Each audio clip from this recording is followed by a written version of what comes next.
नमस्कार, घड़ी में बजने वाले हैं 4 और मैं दीपाली नंदा आपके लिए लेकर आ गई हूं आवाज समाचार बुलेटिन की शुरुआत करेंगे इस वक्त की बड़ी हेडलाइंस के साथ। बाजार में लगातार छठे दिन तेजी, सेंसेक्स निफ्टी करीब 7 हफ्ते के ऊपरी स्तर पर बंद। बीएसई के सभी सेक्टर इंडेक्स में तेजी, पीएसई बैंकिंग रियलिटी शेयर्स में शानदार तेजी, आईटी, एनर्जी, तेल गैस, ऑटो इंडेक्स बढ़त पर बंद। नए चेयरमैन तुहिन कांत पांडे की अध्यक्षता में सेबी बोर्ड की अहम बैठक जारी। शाम 5 बजे होगी प्रेस कॉन्फ्रेंस। एफपीआई के डिस्क्लोजर नियम हो सकते हैं आसान। रिसर्च एनालिस्ट की फीस पर भी राहत संभव।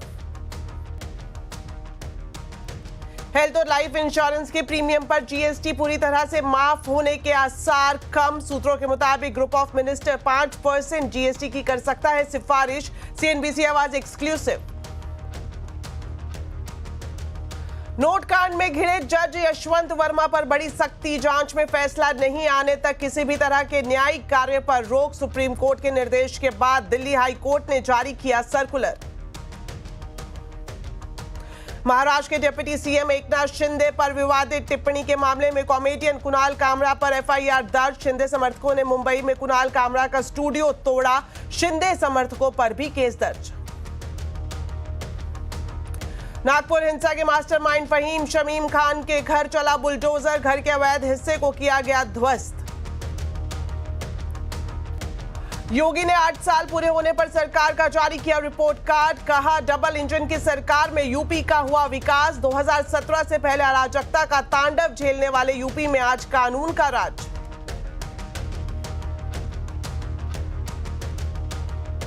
बुलेटिन की शुरुआत करेंगे मार्केट के पूरे अपडेट के साथ। शेयर बाजार तूफानी मूड में है। तेजी का सिक्सर लगाते हुए सेंसेक्स निफ्टी करीब 7 हफ्ते के ऊपरी स्तर पर बंद हुए। सेंसेक्स 1079 पॉइंट चढ़ा तो वहीं निफ्टी 308 पॉइंट चढ़कर बंद हुआ। 6 फरवरी के बाद पहली बार निफ्टी 23,600 के पार बंद हुआ। वहीं बीएसई के सभी सेक्टर इंडेक्स में तेजी देखने को मिली।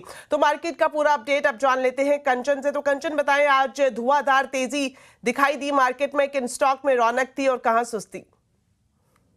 तो डेफिनेटली 6 फरवरी के बाद आज बाजार में 23,600 के लेवल्स को हम पार होते हुए देखे हैं। इसके बाद अगर हम बात करें कि स्टॉक स्पेसिफिक एक्शन किस तरीके का रहा है, सबसे पहले बात कर लेते हैं निफ्टी के बढ़ने वाले शेयर कोटक महिंद्रा बैंक। यहाँ पे हमें 5% की तेजी देखने को मिली है। कंपनी ने नए सीटीओ को अपॉइंट किया है। इसके साथ ही साथ एनटीपीसी यहाँ पे मैक्वेरी की आउट परफॉर्मेंस की रेटिंग आई है, जिसके बाद शेयर में जबरदस्त उछाल देखने को मिला है। एसबीआई की बात करी जाए और टेक महिंद्रा की बात करी जाए तो दोनों ही स्टॉक्स में अच्छा खासा पावरफुल एक्शन आज के सत्र में देखने को मिला है। लूजिंग पॉकेट की तरफ नजर डाली जाए तो इंडसइंड बैंक ये ऑनगोइंग क्राइसिस से चल रहा है, जिसके बाद यहाँ पे एक प्रेशर आता हुआ दिखाई दिया है। टाइटन जो ग्रोथ है वो काफी ज्यादा स्लो है और साथ ही साथ माना यह जा रहा है कि इसके जो इस टाइम पे वैल्यूएशन है काफी ज्यादा बढ़ते हुए नजर आए हैं, जिसके चलते यहाँ पे एक प्रेशर है। साथ में ट्रेंड 2% की कमजोरी। महिंद्रा कंपनी ने अपनी गाड़ियों के दाम बढ़ा दिए हैं 1 अप्रैल 2025 से, जिसका रिफ्लेक्शन हमें शेयर प्राइस में देखने को मिला है। मिड कैप के बढ़ने वाले शेयर्स की तरफ नजर डाली जाए तो इरेडा आज अच्छी खासी तेजी यहाँ पे देखने को मिली है। ब्रोकरेज काफी सारी है जो यहाँ पे बुलिश है और रिफ्लेक्शन आपको सीधा सीधा देखने को मिल रहा है। भारत डायनेमिक्स की बात करी जाए, सारे ही अगर हम डिफेंस स्टॉक्स की बात करें तो पावरफुल एक्शन देखने को मिला है। गवर्नमेंट की तरफ से बढ़ते अच्छे खासे ऑर्डर आते हुए दिखाई दिए हैं। जुबिलेंट फूड वर्क और साथ ही साथ एमआरपीएल में भी अच्छा खासा आज के सत्र में परफॉर्मेंस देखने को मिला है। लूजिंग स्ट्रीक में बात करें तो वोडाफोन आइडिया गवर्नमेंट से गुहार कर रहे हैं, काफी ज्यादा फंसे हुए हैं, जिसके बाद यहाँ पे 4% की गिरावट। सुंदरम फाइनेंस में 3%। बीएससी लिमिटेड कैपिटल मार्केट के आप स्टॉक देखेंगे तो थोड़ा सा पेन तो डेफिनेटली नजर आ रहा है। 3% की कमजोरी। मैनकाइंड फार्मा भी करीब 1.5% तक लुढ़कता हुआ नजर आया है। इसके बाद बात कर लेते हैं बैंकिंग शेयर में अच्छा खासा एक्शन देखने को मिला है। कौन से महारती शेयर रहे हैं? कोटक महिंद्रा बैंक जैसे कि हमने डिस्कस कर लिया ऑलरेडी। केनरा बैंक में 4.5% का इजाफा। फेडरल बैंक भी 5% और साथ में बैंक ऑफ बड़ौदा भी करीब 4% की बढ़त के साथ बंद हुआ है। शुक्रिया कंचन इस पूरे मार्केट अपडेट के लिए। मिड कैप में खरीदारी जारी रह सकती है, ये कहना है मार्केट एक्सपर्ट प्रकाश दीवान का। साथ ही प्रकाश दीवान ने बताया कि धुआंधार तेजी में निवेशक किन सेक्टर में फोकस कर सकते हैं। तो एक टाइम करेक्शन का माहौल ज्यादा बन रहा है रादर देन प्राइस करेक्शन, और नए सेक्टर्स उभरते हुए ज्यादा दिख रहे हैं अनुज। इंटरेस्टिंगली जैसे बैंकिंग, हमने बीएफएसआई बोला था, भाई बीएफएसआई सबको अच्छा लग रहा है, कंसेंसस था कि ये सेक्टर आप चलेगा तो नेक्स्ट राउंड में इसी में शुरुआत होगी, और वो हो रही है। जो बैंक्स में एक्सपेक्टेशन थी उस प्रकार से ही शुरू हो रहा है, और शुरुआत के दौर में आपको मजबूत जो प्लेयर्स हैं, एनबीएफसी हो या प्राइवेट सेक्टर बैंक्स हो, उसी में आपको चाल ज्यादा स्ट्रांगली दिखेगी। तो वही हो रहा है। देखिए ओएमसी में, ऑयल एंड गैस में जो ओएमसी पॉकेट है ना, उससे मुझे तो हमेशा एक चीज समझ आई है कि इनकी रिप्लेसमेंट कॉस्ट बेसिस से ये हमेशा सस्ते रहे। क्या कंजम्पशन देश की ग्रोथ का इंजन बनेगा? रिपोर्ट्स के मुताबिक 2024 पर कंजम्पशन बढ़कर 2 गुना हो सकता है। रिपोर्ट्स के मुताबिक टैक्स कटौती से भी कंजम्पशन को बढ़ावा मिल रहा है। इस खबर की पूरी डिटेल्स बता रही है मिताली जैन। एंजल वन की एक रिपोर्ट आई है जिसमें कंजम्पशन के ट्रेंड्स को हाईलाइट किया गया है और भारत की इकोनॉमी में जो कंजम्पशन है ये बहुत ही बड़ा एक इंजन प्ले आउट करता है। और इंडिया की जीडीपी की अगर हम बात करें तो 56% इंडिया की जीडीपी का कंजम्पशन सेक्टर से आता है, जो कि चाइना के 39% से काफ़ी ज़्यादा है। और एस्टिमेट्स के अकॉर्डिंग 2034 तक जो इंडिया का कंजम्पशन है ये डबल होने वाला है, जो कि यूएस की रफ्तार से 2 गुना तेज़ी यहाँ पे देखने को मिल सकती है। ये राइजिंग स्पेंडिंग भारत की जो इकोनॉमी है उसको और ज़्यादा स्ट्रॉन्ग बनाता नजर आएगा। कंजम्पशन ग्रोथ के पीछे हम फैक्टर्स की बात करें तो सबसे बड़ा फैक्टर है हाउस होल्ड का एक्सपेंशन। न्यूक्लियर फैमिलीज के बढ़ने से डिमांड में भी बढ़ोतरी देखने को मिली है। दूसरा बड़ा फैक्टर है सेविंग्स पोटेंशियल। रिपोर्ट में एक बहुत ही इंटरेस्टिंग डेटा था कि अगले 25 सालों में भारत की जो सेविंग्स है वो पिछले 25 सालों से 10 गुना तक बढ़ने वाली है, जिसका डायरेक्ट इम्पैक्ट हमें लोगों की स्पेंडिंग पावर पर देखने को मिलेगा। साथ ही रिसेंट जो बजट का टैक्स कट अनाउंस हुआ था उससे 1 लाख करोड़ का एक आंकड़ा सामने आया कि टैक्स कट होंगे, जिससे पोटेंशियल हमें कंजम्पशन में बूस्ट देखने को मिलेगा अप्रॉक्सीमेट 3.3 लाख करोड़ का। तो ये जो आंकड़ा है ये जीडीपी की 1% को और ज़्यादा बढ़ाता हुआ नजर आ सकता है। सबसे फास्ट ग्रोइंग कैटेगरीज की बात करें तो consumer electronics, jewellery and accessories, apparel, fashion और ओटीटी प्लेटफॉर्म जो है ये सबसे ज़्यादा ग्रो करते हुए आपको नजर आएंगे। रिटेल सेक्टर की बात करें तो यहाँ पे भी एक बड़ा रेवोल्यूशन देखने को मिल सकता है और आज भी इंडिया में 92% से ज़्यादा रिटेल ट्रेड्स किराना स्टोर्स के थ्रू होती है। इसके अलावा इंडिया के 95% पिन कोड्स अभी भी ऑर्गेनाइज्ड रिटेल सेक्टर से कनेक्टेड नहीं है, जिसके कारण हमें ई कॉमर्स और रिटेल सेक्टर्स के लिए एक अच्छा बूस्ट आता हुआ नजर आ सकता है। जेनजी की अगर बात करूं मैं तो भारत की जो जेनजी पॉपुलेशन है वो यूएस की टोटल पॉपुलेशन से काफ़ी ज़्यादा है और 2035 तक अगर हम माने तो इंडिया में हर दूसरा रुपया जो है वो जेनजी कंज्यूमर द्वारा खर्च होने वाला है, ऐसा एस्टिमेट्स रिपोर्ट में बताया गया है। तो आने वाले टाइम में जो ग्रोथ को एक्सेलरेट करेगा, जो कंज्यूमर ट्रेंड्स हमें हाईलाइट करते हुए नजर आएंगे, वो बेसिकली ये जेनजी ही होंगे जो यहाँ पे आगे ले जाते हुए नजर आएंगे। और यहाँ पे जो मेन सेक्टर्स आपको ट्रेंडिंग नजर आएंगे वो ऑनलाइन गेम्स, ओटीटी प्लेटफॉर्म्स और लाइव इवेंट्स जैसे जो मेन स्ट्रीम सेक्टर्स है ये कंजम्पशन का एक बड़ा पार्ट बनते हुए नजर आएंगे। तो जो जेनजी और न्यू एज कंज्यूमर्स है ये ही आगे जाके जो कंज्यूमर की जो रीडिफाइनिंग करने वाले स्ट्रैटेजीज में ये हमें देखने को मिल सकता है। तो ये एंजल वन की आयनिक वेल्थ की काफ़ी इंटरेस्टिंग रिपोर्ट आज हमने देखी। अनचाहा रिकॉर्ड बनाया मार्केट ने, 10 दिन तक लगातार बंद हुए। लेकिन अब निफ्टी जिस वैल्यूएशन पर है, अगर टेक्नो फंडा अप्रोच अगर आप लें, जिस वैल्यूएशन पर अब निफ्टी आ गया ना, वहां पर लार्ज कैप में, निफ्टी में, बैंक निफ्टी में एक as an investor with 3 to 5 year horizon थोड़ी सी हिम्मत करना बनता है। मेरा ये मानना है कि अब यहाँ से टाइम आ गया है कि यूएस वर्सेस इमर्जिंग मार्केट एक बड़ी थीम होगी। 2025 की शायद सबसे बड़ी थीम हो यूएस वर्सेस इमर्जिंग मार्केट। ये शायद यूएस में एक टॉप बना हो आशीष और बाकी देशों में एक बॉटम बना हो, इसकी पॉसिबिलिटी है। यहां से ना देखिए निफ्टी गिर कितना सकता है। मेरा ये माना कि यहां से 1000 पॉइंट गिर सकता है, चलिए आप 1500 गिर सकता है, 21000 तक जा सकता है, लेकिन चलने की जगह कितनी है? मेरे ख्याल से चलने की जगह यहां से 5000 पॉइंट की है। निफ्टी मुझे लग रहा है कि अब उन लेवल पर है आशीष जहां पर इन्वेस्टमेंट बनती है। निफ्टी ईटीएफ के थ्रू, निफ्टी जूनियर ईटीएफ के थ्रू, लार्ज कैप्स में यहां पर थोड़ी सी इन्वेस्टिंग बनती है। तो निफ्टी ईटीएफ में अगर आप चाहें तो इन्वेस्ट कर सकते हैं। मेटल ईटीएफ है, उसमें आप इन्वेस्ट कर सकते हैं। स्टॉक मार्केट सिर्फ ट्रेडिंग इनकम के लिए नहीं होती है, स्टॉक मार्केट वेल्थ क्रिएशन की भी होती है। अगर आपको वेल्थ क्रिएशन करनी है तो सिप मत रोकिए, ये मेरी अपील है, मेरी राय भी नहीं है, ये मेरी अपील है। लिटरली सिप बंद करने का ये सबसे खराब समय। मैंने एक चीज कही थी कि सब शॉर्ट काट कर अब आप लॉन्ग हो जाइए। 22,150 वो लेवल था। देखिए मैं ये क्लेम नहीं करता कि 21,900 पे हमने लॉन्ग कहा। सबसे इंपॉर्टेंट आशीष था ग्लोबल मार्केट का मैसेज, और उसमें सबसे इंपॉर्टेंट था एक चीज जो पकड़ी थी, dollar index. But dollar index दिखा दीजिए हमको। 110 का पीक था फरवरी में, वो गिरना शुरू हुआ था मार्च में, और 110 का डॉलर इंडेक्स गिरकर 103 पर आया था। मार्च के पहले हफ्ते से आप देखिए यूएस ने गिरना शुरू किया और इमर्जिंग मार्केट्स इन्होंने चलना शुरू करा। चलिए अब आपको दिखाते हैं सीएनबीसी आवाज की एक्सक्लूसिव खबर। हेल्थ और लाइफ इंश्योरेंस के प्रीमियम पर जीएसटी पूरी तरह से माफ होने के आसार कम लग रहे हैं। सूत्रों से मिल रही जानकारी के मुताबिक इस मुद्दे पर गठित ग्रुप ऑफ मिनिस्टर्स 5% जीएसटी की सिफारिश कर सकते हैं। तो इस खबर पर पूरी जानकारी के लिए अब सीधा जुड़ गए हैं मेरे संवाददाता आलोक प्रियदर्शी। तो आलोक, बताएं क्या पूरा मामला है और हेल्थ एंड लाइफ इंश्योरेंस के प्रीमियम पर कितना % जीएसटी लगने की संभावना है? बिल्कुल, देखिए, हेल्थ और लाइफ इंश्योरेंस के प्रीमियम पर पूरी तरह से जीएसटी माफ होने की उम्मीद कर रहे लोगों को निराशा हाथ लग सकती है। सीएनबीसी आवाज को सूत्रों से जानकारी मिली है कि इंश्योरेंस रेगुलेटर यानी आईआरडीआई की रिपोर्ट आने के बाद इस मुद्दे पर गठित ग्रुप ऑफ मिनिस्टर्स में जीएसटी रेट को लेकर सहमति नहीं बन पा रही है। दरअसल इंश्योरेंस कंपनियों ने मांग करी थी कि इनपुट टैक्स क्रेडिट के साथ 12% जीएसटी लगाया जाए, क्योंकि अगर जीएसटी को जीरो किया जाता है तो ऐसे में प्रीमियम बढ़ सकते हैं। दूसरी तरफ सरकार को ये आशंका है कि 0% जीएसटी करने से एक तो कंपनियों को इनपुट टैक्स क्रेडिट का फायदा नहीं होगा और दूसरी तरफ करीब सालाना 3500 से 4000 करोड़ रुपए का रेवेन्यू लॉस भी हो सकता है। लिहाजा जो बीच का रास्ता बचता है 5% विथ इनपुट टैक्स क्रेडिट, इस पर अगली बैठक में ग्रुप ऑफ मिनिस्टर्स में सहमति बन सकती है। ग्रुप ऑफ मिनिस्टर्स की अगली बैठक अप्रैल महीने में हो सकती है और जीएसटी काउंसिल की जो बैठक होती है जिसमें इस पूरे मुद्दे पर अंतिम फैसला हो सकता है, वो बैठक मई महीने में हो सकती है। तो कुल मिलाकर जो हेल्थ इंश्योरेंस और लाइफ इंश्योरेंस जिसको लेकर ग्रुप ऑफ मिनिस्टर्स ने दिसंबर महीने में अपनी रिपोर्ट में कहा था कि सीनियर सिटीजन और 5 लाख तक के कवर वाले पर जीएसटी को जीरो कर दिया जाए, उस पर सहमति नहीं बन पा रही है। शुक्रिया आलोक इस पूरी जानकारी के लिए।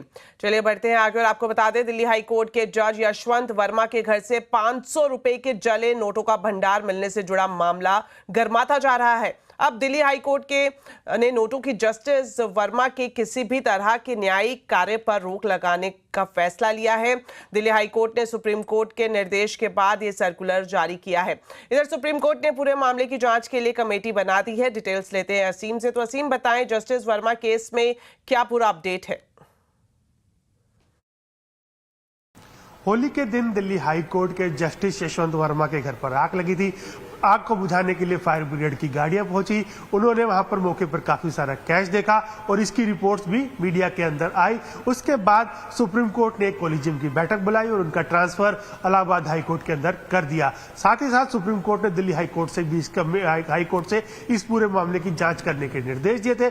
शनिवार को दिल्ली हाई कोर्ट की कमेटी ने अपनी रिपोर्ट सुप्रीम कोर्ट को सौंप दी। सुप्रीम कोर्ट ने उस रिपोर्ट के ऊपर कार्रवाई करते हुए 3 जजों की एक कमेटी बना दी। इतना ही नहीं, सुप्रीम कोर्ट ने सारी रिपोर्ट को पब्लिक डोमेन में डालने के निर्देश भी दिए। उससे जुड़े हुए सारे वीडियो भी पब्लिक डोमेन के अंदर डाल दिए गए। साथ ही सुप्रीम कोर्ट ने यह भी कहा कि जस्टिस यशवंत वर्मा को फिलहाल न्यायिक कार्यों से मुक्त कर दिया जाए। तो उसके बाद दिल्ली हाई कोर्ट ने आज एक सर्कुलर जारी किया और जस्टिस यशवंत वर्मा को सारे न्यायिक कार्यों से मुक्त कर दिया। उनकी जितने भी केसेस की वो सुनवाई कर रहे थे, उन्हें रोस्टर के जरिए दूसरे जजों को दे दिया गया सुनवाई के लिए।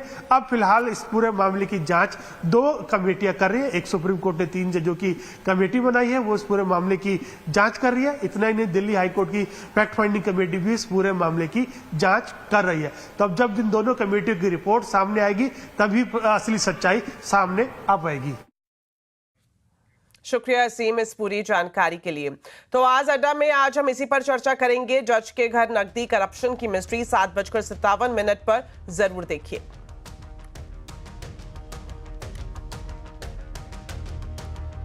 चलिए बढ़ते हैं आगे और आपको बता दें, मुस्लिम आरक्षण पर कांग्रेस नेता डीके शिव कुमार के बयान पर सियासी घमासान छिड़ गया है।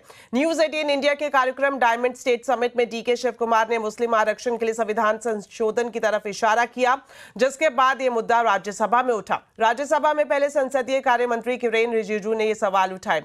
इसके बाद जेपी नड्डा ने कांग्रेस को घेरा और कांग्रेस पर संविधान बदलने की बात कही। रिजू जी ने रेफरेंस दी है, डिप्टी चीफ मिनिस्टर ने स्टेटमेंट दिया है हाउस में कि जरूरत पड़ेगी तो हम संविधान को भी बदलेंगे। This is a very serious matter और ये लोग बड़े संविधान के रक्षक बनते हैं और ये लोग संविधान की रक्षा करने की बात सारे देश को बताते हैं, ढोल पीटते हैं, वो संविधान की धज्जियां उड़ाते हैं, ये इसके लिए हम रोज करते हैं। वहीं जेपी नड्डा ने कांग्रेस पर सवाल उठाया तो कांग्रेस की तरफ से मल्लिकार्जुन खड़गे ने जवाब दिया। उन्होंने कहा कि संविधान को कोई नहीं बदल सकता। खड़गे ने यह भी कहा कि हम यहां संविधान को बचाने के लिए हैं। मैं यही कहूंगा, कौन सा वो आदमी जिनको कहा देश का संविधान बदलने वाले हैं। देश का संविधान जो डॉक्टर बाबा साहब अम्बेडकर ने बनाया वो कोई बदल नहीं सकता। रिजर्वेशन भी कोई खत्म नहीं कर सकता। और उसकी रक्षा के लिए हम कन्याकुमारी से कश्मीर तक हमने पूरा भारत जोड़ो यात्रा की।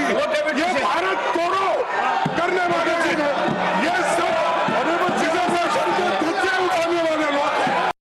चलिए अब आपको डीके शिव कुमार का वो बयान सुनाते हैं जिस पर ये पूरा हंगामा मचा हुआ है। The criticism is that even the constitution doesn't allow for reservations based on religion. Yes, I agree. हाँ, मैं सहमत हूँ। देखते हैं कोर्ट क्या कहता है। हमने कुछ शुरुआत की है। मुझे पता है कि लोग कोर्ट जाएंगे। अच्छे दिन का इंतजार करते हैं, अच्छे दिन आएंगे। बहुत सारे बदलाव हैं। संविधान बदलेगा। ऐसे फैसले भी हैं जो संविधान को बदल देते हैं। बयान पर संसद में हंगामा बढ़ा तो डीके शिव कुमार मीडिया के सामने आए। उन्होंने अपने बयान को तोड़ मरोड़ कर पेश करने का आरोप लगाया। साथ ही उन्होंने ये भी कहा कि उन्होंने कभी संविधान बदलने की बात नहीं की। मैंने ये नहीं कहा था। मैंने यूं ही कहा था कि बहुत सारे बदलाव हुए हैं कई न्यायिक फैसलों के बाद। जो भी आरक्षण दिया गया है पिछड़ेपन के आधार पर दिए गए। मैंने ये नहीं कहा कि हम संविधान बदलने जा रहे हैं। जो भी वो उल्लेख कर रहे हैं वो गलत है। वो इसे गलत तरीके से ले रहे हैं। चलिए वक्त एक छोटे से ब्रेक का है। ब्रेक के बाद जब वापस लौटेंगे तो आपको दिखाएंगे एक बार फिर विवादों में घिरे कॉमेडियन कुणाल कामरा। आप देखते रहिए आवाज समाचार। स्वागत है। कॉमेडियन कुणाल कामरा एक बार फिर से विवादों में है। इस बार महाराष्ट्र के डिप्टी सीएम एकनाथ शिंदे का मजाक उड़ाकर कामरा बुरे फंस गए हैं। कुणाल कामरा के खिलाफ एफआईआर दर्ज की जा चुकी है। वहीं शिंदे के समर्थक कुणाल कामरा को गिरफ्तार करने की मांग कर रहे हैं।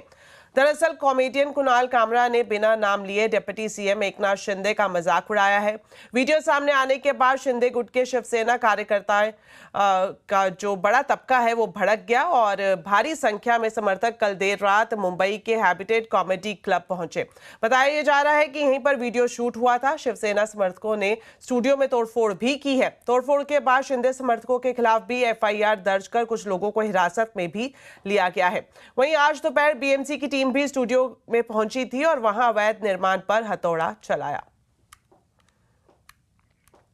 तो महाराष्ट्र के मुख्यमंत्री देवेंद्र फडणवीस ने कहा कि कुणाल कामरा को अपनी टिप्पणी के लिए माफी मांगनी चाहिए। स्टैंड अप कॉमेडियन कामरा इन्होंने एक गीत के माध्यम से महाराष्ट्र के पूर्व मुख्यमंत्री और विद्यमान उप मुख्यमंत्री श्री एकनाथ शिंदे जी को अपमानित करने का प्रयास किया है। ये गलत है। हम इसकी निंदा करते हैं। ऐसी चीज़ों को सहन नहीं किया जा सकता। कामरा को मालूम होना चाहिए कि 2024 के चुनाव में जनता ने निर्णय कर दिया है कौन गद्दार है कौन खुद्दार है। इस पूरे मामले पर महाराष्ट्र के डिप्टी सीएम अजीत पवार का भी रिएक्शन सामने आया है। उन्होंने कहा कि संविधान ने जितना अधिकार दिया है उतना ही बोलना चाहिए ताकि किसी भी तरह कानून व्यवस्था को दिक्कत ना पहुंचे। कायदा, संविधान, नियम याच्या बाहेर कुणीच त्या ठिकाणी जाऊ नये। तुम्हाला प्रत्येकाला, तुम्हाला, मला, सगळ्या आजूबाजूच्या जनतेला जेवढा अधिकार दिलेला आहे संविधानाने, त्या अधिकाराचा वापर करून वैचारिक वेगवेगळ्या प्रकारच्या वक्तव्य प्रत्येकाचे असू शकतात। विचारधारा वेगवेगळी असू शकते, मतमतांतर असू शकतं, पण ते मांडताना आणि चर्चा त्याची होताना त्याच्यातनं नवीन प्रश्न निर्माण होऊन आमच्या पोलीस खात्याला पण वेगळं काही काम, कायदा सुव्यवस्था राखण्याचं निर्माण होणार नाही याची पण काळजी, खबरदारी ही प्रत्येक जबाबदार नागरिकांनी घेतली पाहिजे असं माझं मत आहे।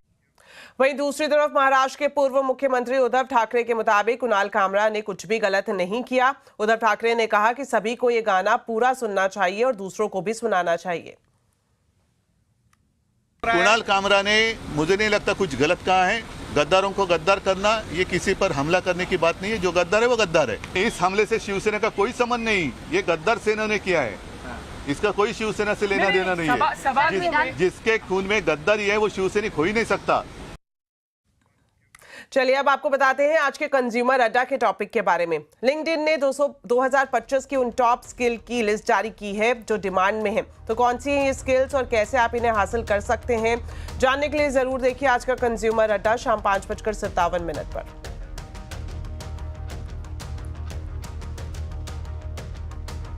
चलिए इसी के साथ बुलेटिन में इतना ही। आप खबरों पर अपडेट रहें, CNBC आवाज से जुड़े रहें हमारे सोशल मीडिया हैंडल्स के जरिए। नमस्कार।